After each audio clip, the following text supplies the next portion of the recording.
सभी को मेरा सादर दंडवत प्रणाम।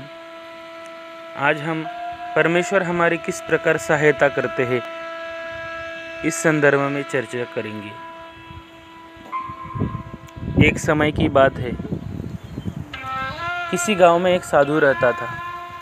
वह भगवान का बहुत बड़ा भक्त था और निरंतर एक पेड़ के नीचे बैठकर तपस्या किया करता था। उसका भगवान पर अटूट विश्वास था और गांव वाले भी उसकी इज्जत करते थे। एक बार गांव में बहुत भीषण बाढ़ आ गई। चारों तरफ पानी ही पानी दिखाई देने लगा। सभी लोग अपनी जान बचाने के लिए ऊंचे स्थानों की तरफ बढ़ने लगे। फिर जब लोगों ने देखा कि साधु महाराज अभी भी पेड़ के नीचे बैठ भगवान का नाम जप रहे हैं, तो उन्हें यह जगह छोड़ने की सलाह दी। पर साधु ने कहा, तुम लोग अपनी जान बचाओ, मुझे तो मेरा भगवान बचाएगा। धीरे धीरे पानी का स्तर बढ़ता गया और पानी साधु के कमर तक आ गया। इतने में वहाँ से एक नाव गुजरी। मल्लाह ने कहा, हे साधु महाराज, आप इस नाव पर सवार हो जाइए, मैं आपको सुरक्षित स्थान पर पहुंचा दूंगा। साधु जी ने कहा, नहीं, मुझे तुम्हारी मदद की आवश्यकता नहीं है, मुझे तो मेरा भगवान बचाएगा। नाव वाला चुपचाप वहां से चला गया। कुछ देर बाद बाढ़ और प्रचंड हो गई। साधु ने पेड़ पर चढ़ना उचित समझा और वहां बैठकर ईश्वर को याद करने लगा।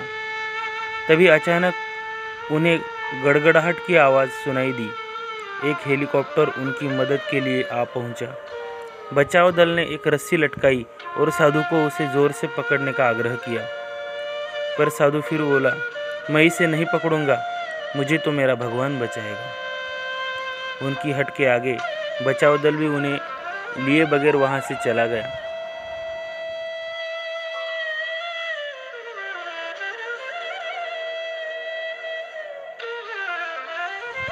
कुछ ही देर में पेड़ बाढ़ की धारा में बह गया और साधु की मृत्यु हो गई। मरने के बाद साधु महाराज स्वर्ग पहुँचे और भगवान से बोले, हे प्रभु, मैंने तुम्हारी पूरी लगन के साथ आराधना की, तपस्या की, पर जब मैं पानी में डूबकर मर रहा था तब तुम मुझे बचाने नहीं आए, ऐसा क्यों? भगवान बोले, हे साधु महात्मा, मैं तुम्हारी रक्षा करने एक नहीं बल्कि 3 बार आया। पहला ग्रामीणों के रूप में, दूसरा नाव वाले के रूप में और तीसरा हेलीकॉप्टर बचाव दल के रूप में, किंतु तुम मेरे इन अवसरों को पहचान नहीं पाए। मित्रों, इस जीवन में ईश्वर हमें कई अवसर देता है। इन अवसरों की प्रकृति कुछ ऐसी होती है कि वे किसी की प्रतीक्षा नहीं करते।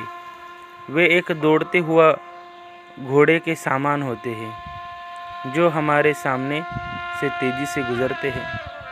यदि हम उन्हें पहचान कर उनका लाभ उठा लेते हैं तो वे हमारी मंजिल तक पहुंचा देते हैं, अन्यथा हमें बाद में पछताना ही पड़ता है। ऐसे भगवान हमारी किस रूप में सहायता करेंगे ये हमें भी पता नहीं।